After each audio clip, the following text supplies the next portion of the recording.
Welcome sa Dries TV. Kung interesado ka sa ganitong news, huwag kalimutang isubscribe ang ating YouTube channel. Maraming salamat! Welcome back again sa ating YouTube channel mga kakimpaw, and sa update natin ito ang pag-uusapan natin ay tungkol sa mga importanteng kaganapan kina Kim and syempre kay Paula Avellino. So ang pag-uusapan natin sa update na to mga kakimpaw ay super good news dahil si Kim and Paula Avellino po ay kahanay lang naman ng mga international artists. Yes, mga kakimpaw, yan ang pag-uusapan na tatalakayin natin maya-maya lamang, pero bago po ang lahat, maraming salamat sa inyong patuloy na pag-support at pagsubaybay sa mga daily update natin. Kaya naman bilang pasasalamat, narito po ang isang napili kong komento patungkol ito sa naging previous update.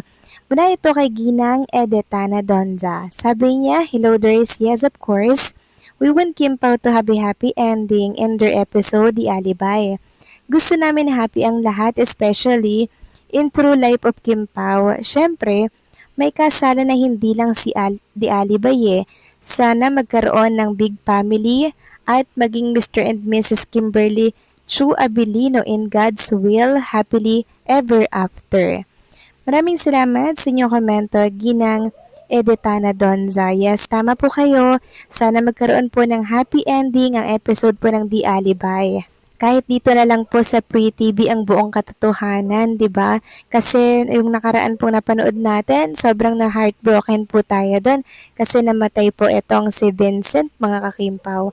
Kaya sana po ay nabago ang pangyayari at ang ending ng The Alibay, di ba? And sana nga po ay nakapagpakasal sila sa Canada, 'di ba?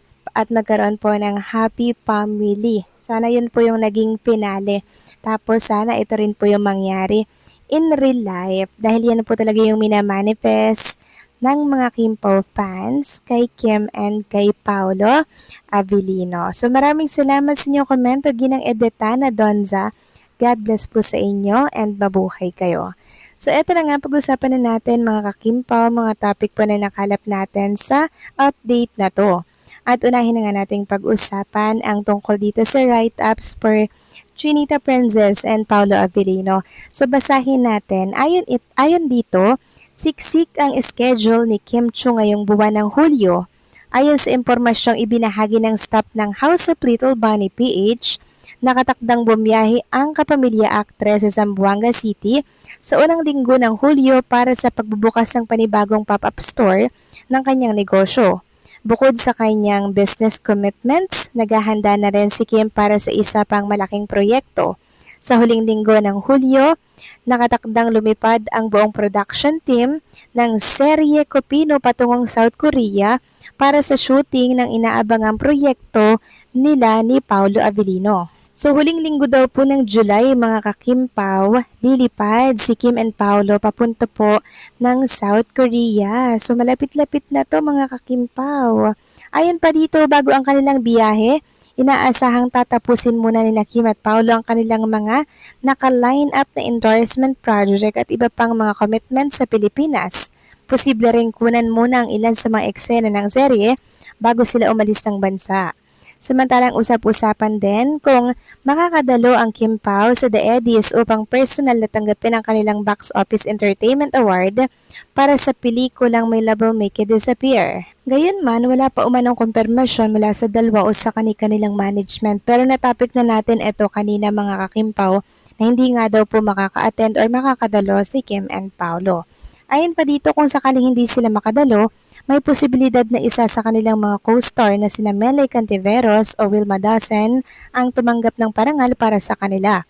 Ang nasabing pelikula ay isa sa mga naging matagumpay na romantic comedy films ngayong taon.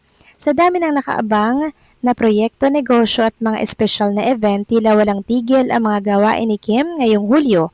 Dahil dito lalo pang tumindi ang excitement ng mga tagahanga na makita ang susunod na kabanata ng Kim Pao Tandem, lalo na sa nalalapit na seryeng Kopino at sa kanilang mga bagong proyekto sa loob at labas ng bansa. So ito po pala mga kakimpaw yung sinasabi po na hanggang December talaga naman pong busy at talagang puno po ang schedule ni Chinita Princess and Paulo. Sayang nga lang hindi po sila makakadalo sa pagtanggap ng naturang award na The Eddies Award. Pero syempre, meron naman pong representante para po tumanggap ng award po ni Kim and Paulo. Samantalang next topic naman, pag-usapan naman natin ang tungkol dito sa headline natin na Kim and Paulo kahanay po ng mga international artists.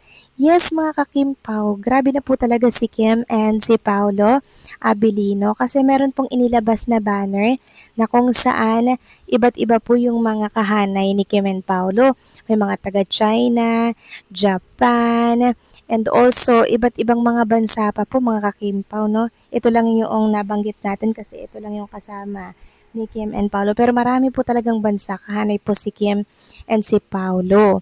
Sabi nga po dito sa post, Seoul Drama Award 2026 ranking, Asia Star Award China, ayan po mga kakimpaw, Star Award Japan, and Asian Star Award Philippines, Kim Chu and Paula Vilino at si Anne Curtis. Grabe, 'di ba mga kakimpaw? Ito talaga yung isa sa mga kinatutuwa natin dahil talagang patok talaga sa masa si Kim and Paulo. Kaya talaga namang hindi malabong makahanay po nila itong mga big star sa iba't ibang panig po ng ating mundo mga kakimpaw. Grabe talaga ang lakas no ni Kim and Paulo. At pagkatapos nga daw po ng Kopino, merong panibagong project si Kim and si Paulo. Yes, mga kakimpaw. Akala ko nga po magkakaroon sila ng entry para po yan sa Metro Manila Film Festival. Pero mukhang malabo kasi sobra pong busy ni Chinita Princess and Paulo. Kailangan po muna nilang tapusin itong Kopino na isushoot nga po sa South Korea.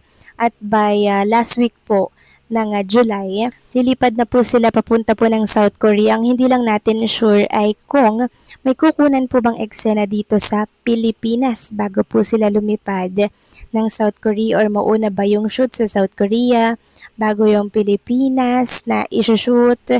Diba? Kaya pala puspusan na po ang pag-aaral ni Kim Chu ng Korean language ay para po mga kakimpaw ma-shoot na nga nila.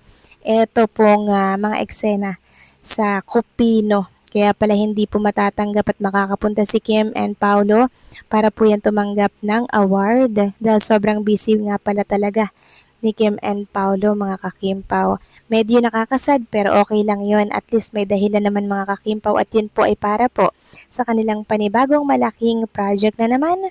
Para po yan sa Kopino na talaga namang kine-excite po ng mga fans, casual netizen, na talaga namang excited na talagang makita at mapanood kung ano ba yung takbo ng kwentong Kopino. So kayo ba mga kakimpaw, anong masasabi ninyo dito?